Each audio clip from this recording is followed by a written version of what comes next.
એ જ લખેલું છે. એકતા, બંધુતા, સમતા, સમાનતા, ભાઈચારો. તો આપણે એને અપનાવીએ માનવ બનીને. ના કે હિન્દુ, મુસલમાન, શીખ, ઈસાઈ એ નહીં. માનવ માત્ર. આપણે માનવ જ છીએ એ આપણે યાદ રાખો. આ ધર્મના નામે, જાતોના નામે, કોમના નામે ભેદભાવ, જાતિવાદ, ઝઘડાઓ, ફસાદો એ બધું આપણે ન કરીએ. હવે આપણે પોતાની સાચી ઓળખ આપણે કરીએ કે હું કોણ છું.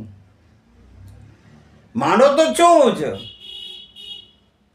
અને આગળ આવે તમે એમ સમજો કે હું માનવ નથી, ઓલા જે ચાર પગાઓ ફરે છે એના જેવો છું.